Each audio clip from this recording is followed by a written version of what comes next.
Well, it's flames like this that are keeping fire crews here all night, keeping an eye on hot spots to make sure that they don't flame up. Now take a look at this. This is ice packed over with snow. Not likely that this is going to go away anytime soon, and that they saw thick black smoke and that they were all evacuated from a nearby restaurant. If you take a look over my shoulder, I'm not sure how well you can see it because of traffic moving so slowly, but there is a safety patrol vehicle trying to help a van right now off the side of the road. Taylor says at this point they don't even know how long this car has been here, that the parking ticket is just too faded. But he says because of the car's flat tire and its dead battery, it's likely been here for years. Tess, you were one of the first people out there. That's right, Kim, and this all just really happened so fast. I was out in the parking lot when I saw smoke and flames coming from a window from a house right across the street.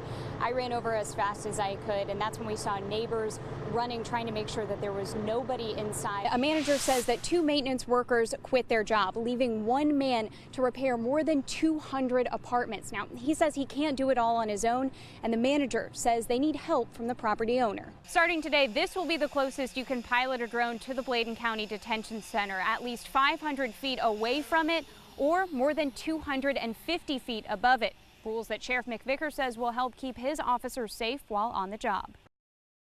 A scrap of paper with a familiar message. Gone fishing, XOXO. Now a treasure to Linda Gambino. It was always XOXO.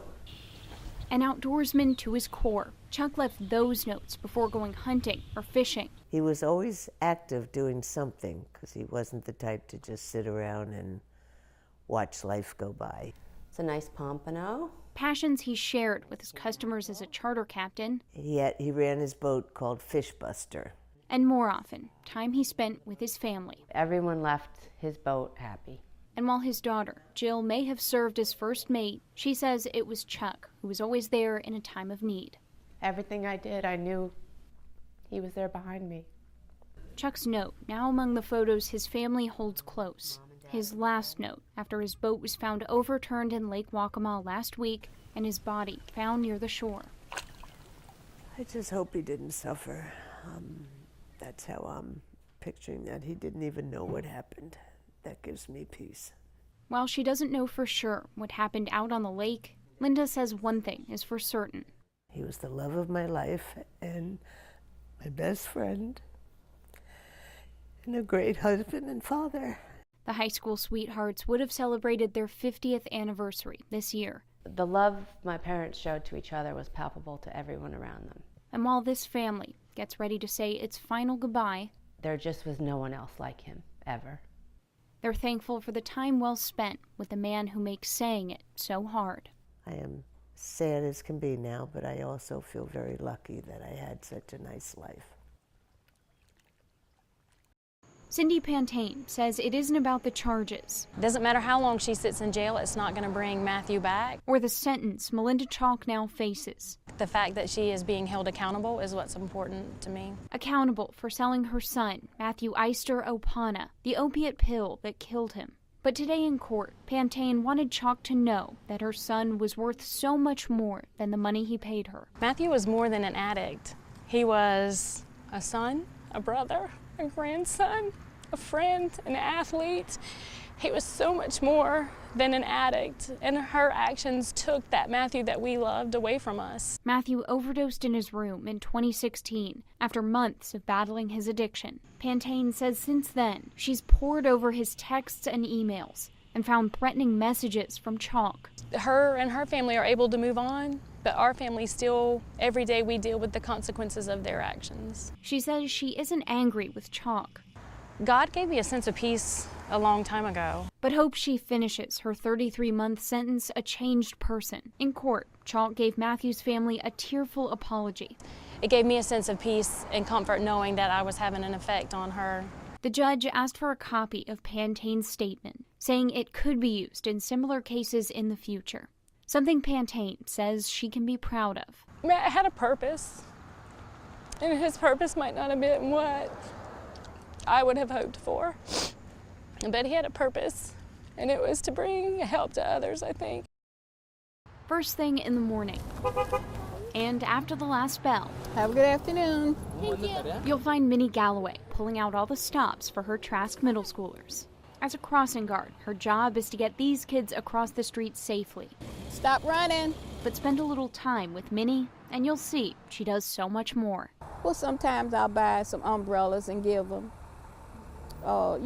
Different little things that I think some of them might need. Umbrellas for when it rains, and school supplies on the first day. And when temperatures started to fall, Where's your jacket? she rose to the occasion. You're going to need it tomorrow. This morning, Minnie stood with a dozen coats, all picked up from the Salvation Army. They'll come with just a hoodie on, just a T-shirt or something. And I'm fussing at them. Don't you know you're going to get sick from this? I said, would you rather be cold or be beautiful? And all free to anyone that needed them. This is an angel. Some of our kids don't get to have the basic necessities that you would think they'd need to go to and from school, and she's providing that to them. Just yesterday, Kayla Thomas took this picture of Minnie, now shared on Facebook almost 1,000 times. It got my heart. It made my heart happy. Oh, thank you. You never know who's looking. I never thought anybody was paying any attention. Minnie says she knows that some kids will act like they aren't cold or say that they don't need the help. But I'll do it anyway, because there might be one kid that would accept it. And she says making sure that even one child is a little bit warmer throughout the day makes it worth it. Can I hug you? Sure, Okay. I'd like to have a hug. They're the last people you see when leaving ILM. Parking staff welcoming travelers back home. Howdy. Good. But Public Safety Chief Gary Taylor says there are some who park at the airport and never drive back through these gates. Nothing surprises me anymore. Taylor says in the last 10 years they found at least 4 or 5 abandoned cars. We'll start investigating it, run the license plate, see if we can't make contact with the owner. If they can't get in touch, USA Parking takes control. They'll contact a record company, have it towed off. The record company will then petition the state to secure an abandonment title for the vehicle. He says that's what will happen to this Pontiac, parked in the back of the long-term lot. People know that when they drop them off here, they're probably not going to come back and get it. Taylor says at this point they don't even know how long this car has been here, that the parking ticket is just too faded. But he says because of the car's flat tire and its dead battery, it's likely been here for years. We value our parking spaces because that's a big revenue generator for the airport, the parking lots are. So anytime there's a vehicle that's stuck here that we're pretty sure we're not going to get payment for, we want to get rid of it so we can use that space. And with the thousands of dollars that just one driver could owe in fees, Taylor wants drivers to know that after their flight touches down, each traveler will have to pay up. Well, it's not okay. If you leave a car out here, it's going to get.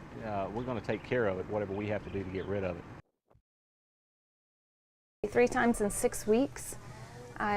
It's more than I can handle. For a third time, surveillance footage shows someone breaking into Village Pharmacy. This time, the thief uses an axe, all to get to the narcotics kept behind the counter. I've had enough of this destruction of my property. After 2 break-ins just 2 weeks apart, owner Beth Cavanis installed windshield glass and put bars on the pharmacy windows. I've spent tens of thousands of dollars trying to protect the public from this crazy guy and his theft. But it wasn't enough. Cavanis says the same person came back on Saturday, this time shattering 2 back doors to get inside. And again, Cavanis was left to clean up the mess the thief left behind. It's devastating. I'm sick of him. I want to stand behind bars. I've had enough. While the pharmacy is back to business as usual, Cavanis says she worries about where the drugs will end up. I feel like every time this guy comes in here and he steals, tens of thousands of dollars worth of drugs, it gets out on the street.